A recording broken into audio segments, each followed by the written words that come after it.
Nice area. I grew up in the country, so it's very populated for me. Anderson is, but it's a good area. It's cool.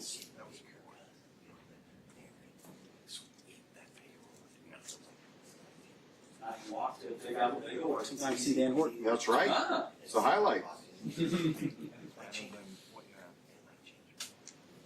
Speaking of which, I haven't been there in too long. It's more I don't know what life rhythms or whatever. The Giants say is Yep, I wanted Tyler Killer's concert. 2 or is Jameis going to be 2 and rest?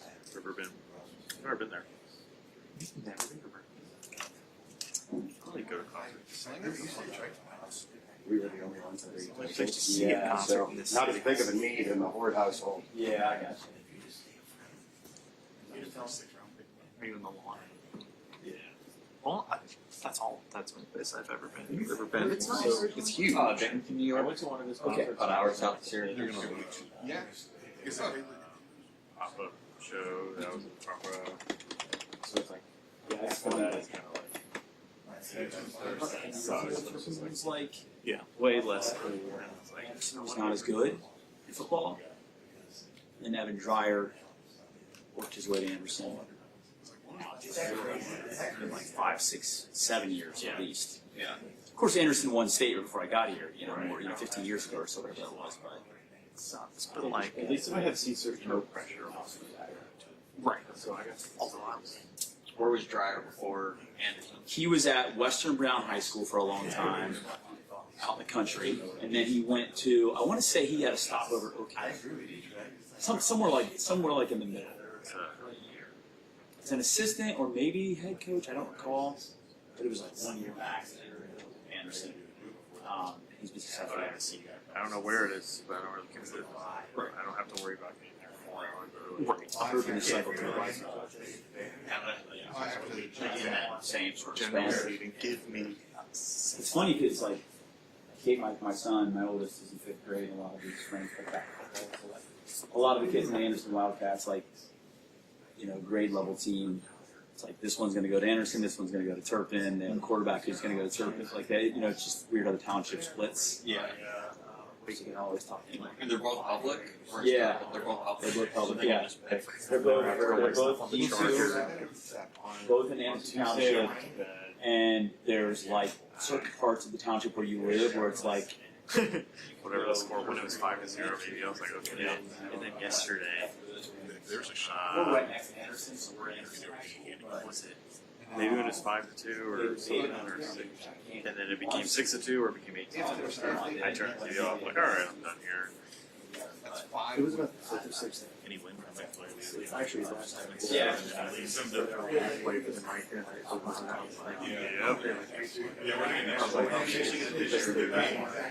Yeah.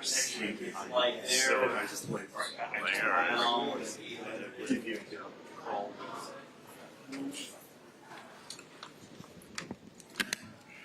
going on, y'all?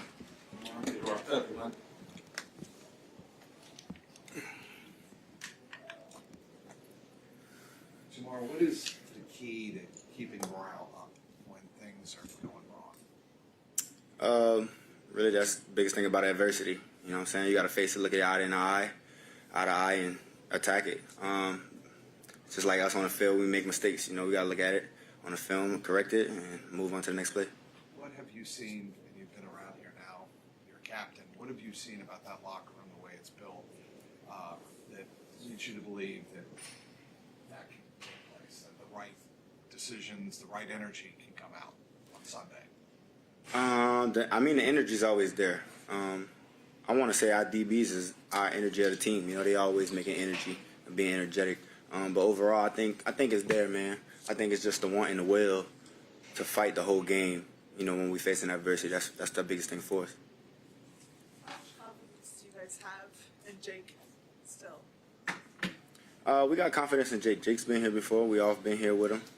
We know what it's like. Unfortunately, we're going through a bump in the road. What I'm saying? It's going to happen. But, like I said, it's adversity. You got to face it, move on.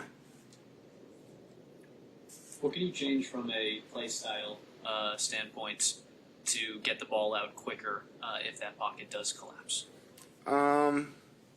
Pretty pretty much more a quick game. We didn't really do so much of that last game, but quick game is the best answer for that. Get it to outside. Jamar, you had some comments on social media after there was a lot made of you and Zach's interaction on the sideline. Give it a few days now to kind of take all that in. Was that overblown by a lot of people? Everything I do is pretty much overblown, I feel like, but it happens, that's normal, I feel like, for me and Zach. That's not my first time doing that. Zach lets me walk up to him and talk to him like he wants me to do that. Sometimes my emotions, pick up, and, I might look like I'm yelling, but I'm definitely just talking to him sometimes. But that's normal. For you, I think people see that and they assume most receivers in the NFL are going to say, "Give me the ball, I'm frustrated." Yeah. What's that conversation like, though? It's half of that. At the end of the day, you got to remember receivers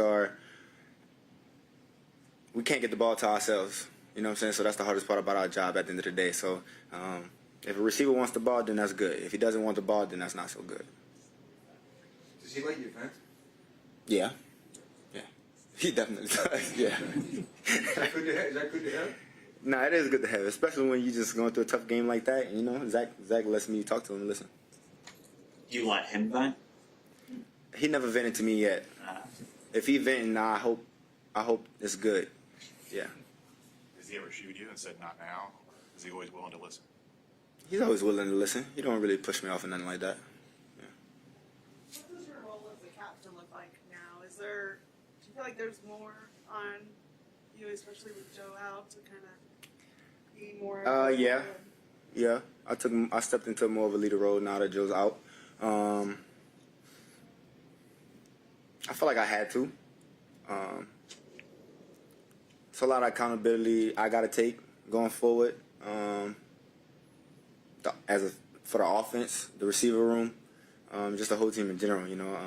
Those guys look up to me as one of the best in the league for my work ethic and the way I handle things. So going forward, I got to be that guy. You talk to him? Do you expect him to be on the sideline Sunday? Joe? Hell no. You need to get ready. Don't come out there. They don't need to see you. Probably don't need to see Joe's face. Just get healthy. Come back later.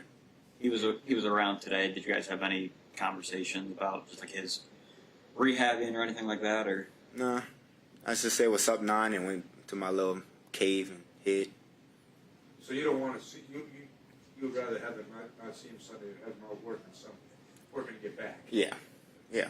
The more time he's sitting there watching us, the more time he's not working. Do you think he can help Jake though? Like, On the field? not on the sideline. Yeah. There's always a chance Joe can help for sure. But hey, it happens. Like it's for Jake to see at the end of the day. Joe won't always have Jake to be there. Jake won't always have Joe to be there. Vice versa. So it's adversity. They gotta feel the pressure. That would make quarterbacks good. They feel the pressure and they make decisions off of it. He was always on the sideline when he had the wrist. Those last 7 games, did you guys interact at all? He letting you know what he sees, or was he helpful? Honestly, I don't really think we had much to talk about. I think the most he was saying was to the quarterbacks and just like trying to get plays going, but he wasn't really talking to the receivers. Did you do anything different this week, Shemai, as far as doing it? No, I don't think I did. I came every day the same, working every day the same. Do you pay attention to spreads or how much of an underdog you are this week? You're 10.5-point underdogs. What are you talking about, fantasy? Well, no, just I don't even know what you're talking about. That's how I know it. I'm that lost. nobody is expecting. My point is, nobody is expecting you, or very few people are expecting you to win the game Oh, Sunday, and you're big underdogs. Yeah.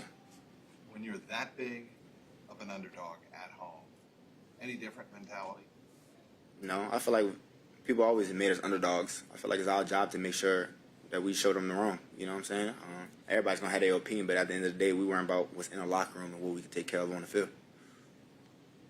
You said earlier talking about keeping guys up when things start going bad and during the game. Is that the hard part? Like during the week, everybody believes in the plan and you guys think you can win and you're working to get ready, but then when it starts to slide in a game, you see people kind of maybe check out a little. If I'm being honest, I don't mind when the players get mad.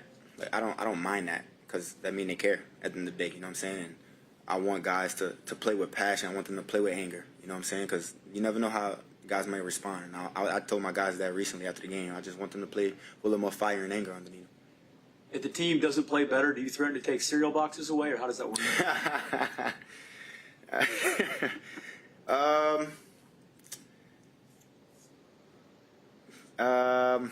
I don't really do that, no. I mean, I gave a little speech after the game. Don't want to really say what I said, but, you know, I spoke up to the guys after the game about how I felt about what's going on. What kind of a challenge does Detroit's defense pose? Say it again, I'm sorry. What kind of a challenge does Detroit's defense pose? Well, they got a lot of guys on IR right now, so I think they're going to come out play zone a lot. They're mostly a man team, you know, disguise a couple zones. But majority of the time they playing man, but against us, I think they're going to go zone. Do you prefer zone or man? And, of course, yeah. A lot of guys don't play us. I mean, Denver played us man last year. This year they played us man in the first quarter and went to zone after the whole game. So, Thanks, Mark. cool. Cool. Well,